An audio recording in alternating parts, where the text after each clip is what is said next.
Hello दोस्तों, आज के इस वीडियो में स्वागत है। जैसा कि एग्ज़ाम भी नज़दीक आ रहा है धीरे धीरे, यानी आ ही चुका है मान लो, तो इसके लिए very very important class 10th का हिंदी का जो इम्पोर्टेंट ऑब्जेक्टिव हो सकता है कि नाखून क्यों बढ़ते हैं, तो वो सबका important objective very very important objective है। इस अध्याय में टोटल भी 43 ऑब्जेक्टिव है, उसमें से बहुत इम्पोर्टेंट ऑब्जेक्टिव है ये, इसी के अंदर से बिहार बोर्ड के द्वारा पूछा जाएगा। तो सबसे पहला सवाल है कि आर्यों के पास क्या था। तो आर्यों के पास क्या था, इनमें से सभी हो जाए, क्योंकि मिट्टी का घर भी था, लोहे का अस्त्र भी था और घोड़े भी था, यानी इसका ऑप्शन नंबर डी सही जवाब होगा। नीचे में भी आंसर दिया हुआ रहेगा।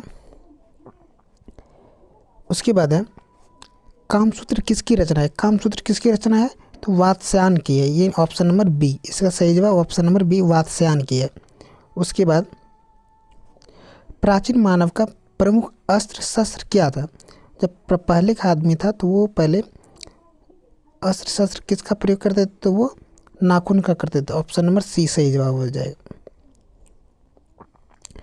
द्विवेदी जी को साहित्य अकादमी पुरस्कार किस रचना पर मिला था, तो ऑप्शन नंबर हो जाएगा,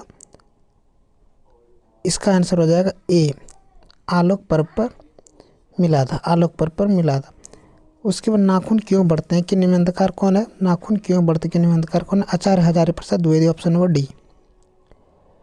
6 नंबर सवाल है अलकत का अर्थ क्या होता है। अलकत का अर्थ क्या होता है, आलता, यानी जो हाथ में रखने वाला तो नाखून में, जिसको इंग्लिश में नेल पॉलिश भी कहा जाता है। तो अलकत का अर्थ क्या होता है, आलता, ऑप्शन नंबर बी।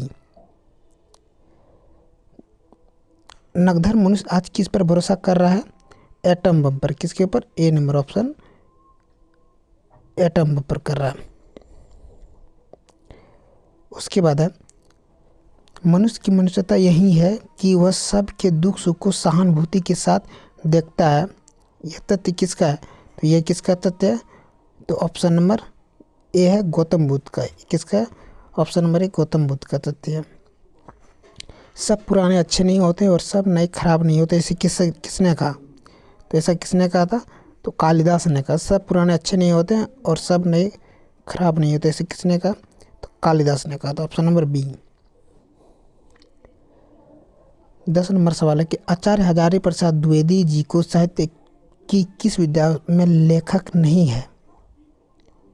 किस विद्या में लेखक नहीं है, तो ये किस में नहीं है, निबंध में नहीं है, यानी आचार्य हजारी प्रसाद द्विवेदी ने निबंध नहीं लिखता था, तो इसलिए निबंध की विद्या में नहीं लिखा जाता है, ऑप्शन नंबर सी सही जवाब हो जाएगा।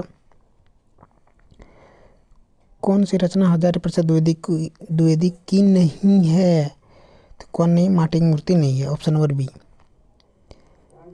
द्विवेदी जी ने निर्लज अपराधी किसे कहा, तो नाखून को कहा है, ऑप्शन नंबर ए।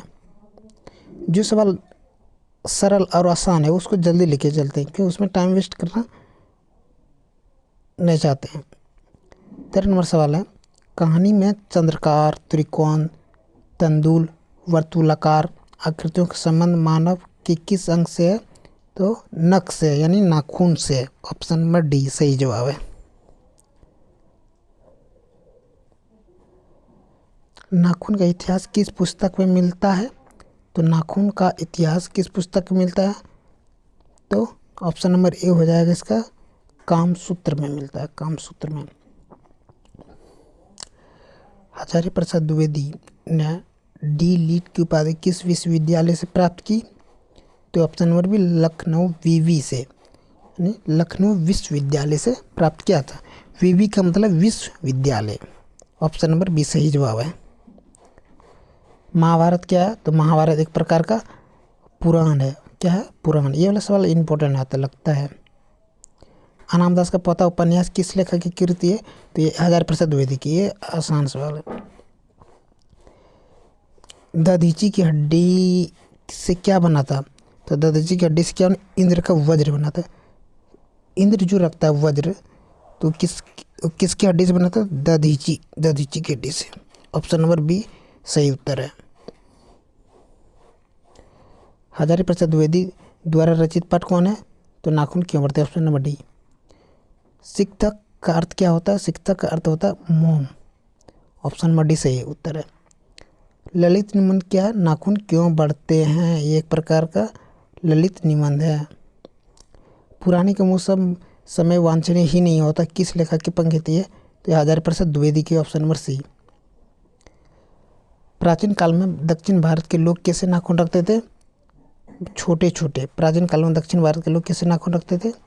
तो ऑप्शन नंबर ए, छोटे छोटे रखते थे। हजारी प्रसाद द्विवेदी का जन्म कब हुआ था? तो ऑप्शन नंबर सी सही जवाब 1907 ईस्वी में हुआ था। हजारी प्रसाद द्विवेदी का जन्म कहाँ हुआ था? तो बलिया उत्तर प्रदेश में हुआ था। ऑप्शन नंबर सी सही उत्तर है। कौन मनुष्य का आदर्श नहीं बन सकती है? तो ऑप्शन नंबर बी बंदरिया। बंदरिया कभी नहीं मनुष्य का आदर्श बन सकती है।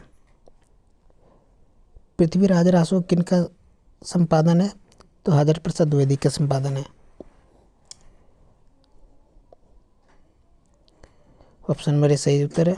हजारी प्रसाद द्विवेदी को कब पद्म भूषण की उपाधि से सम्मानित किया गया था? तो 1957 ईस्वी में किया गया था। पद्म भूषण से सम्मानित हजारी प्रसाद द्विवेदी को। अशोक का फूल किसकी रचना है? तो option number C Hazari Prasad Dwivedi का है। लेखक के अनुसार मनुष्य के नाखून किसकी जीवन प्रतीक है? तो पार्श्ववृत्ति, ऑप्शन नंबर सी।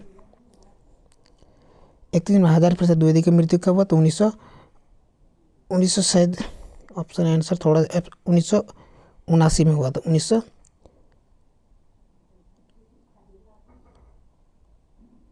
1979 ईस्वी में हुआ था। ऑप्शन नंबर सही जवाब है। नख यानी नाखून किसका प्रतीक है? तो ये पशुता का, ऑप्शन नंबर बी। सहजात वृत्तियाँ किसे कहते हैं? सहजात वृत्तियाँ कहते हैं अनजान स्मृतियों को, बी सही उत्तर है। द्विवेदी जी से किसने पूछा था नाखून क्यों बढ़ते हैं? तो उसकी लड़की ने पूछा था।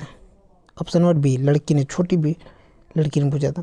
नाखून क्यों बढ़ते हैं पाठ में बूढ़े ने सबसे बड़ी चीज किसे मनाया? तो सबसे बड़ी चीज प्रेम को। नाखून क्यों बढ़ते हैं पाठ में बूढ़े ने सबसे बड़ी चीज किसे मनाया? प्रेम को, ऑप्शन नंबर ए। किस देश के लोग बड़े बड़े नख पसंद करते हैं? तो अंग देश नहीं, गौड़ देश के आदमी बहुत बड़े बड़े नख पसंद करते हैं, नाखून बहुत बड़े बड़े। पुराने का मुँह सब वांछनीय ही नहीं होता, यह पंक्ति किस शीर्षक से? नाखून क्यों बढ़ते हैं, ऑप्शन नंबर ए। देवताओं का राजा से किन्हें संबोधन किया जाता है? तो इंद्र को किया जाता है। किसको? इंद्र को। ऑप्शन नंबर हजारी प्रसाद द्विवेदी की मृत्यु कहाँ पे हुआ था? तो ऑप्शन नंबर दिल्ली में हुआ था। महावीर हजारी प्रसाद द्विवेदी का जन्म कब हुआ था? तो 1864 ईस्वी में हुआ था। नाखून किसका जीवन प्रतीक है? तो यह एक प्रकार का पशुता का यानी पशुवृत्ति के जीवन प्रतीक है। तो मेरा सवाल ये देखे, इन टोटल 41 ऑब्जेक्टिव क्वेश्चन है जो वेरी वेरी इंपॉर्टेंट क्वेश्चन है। थैंक यू दोस्त, मिलते हैं अगले वीडियो में।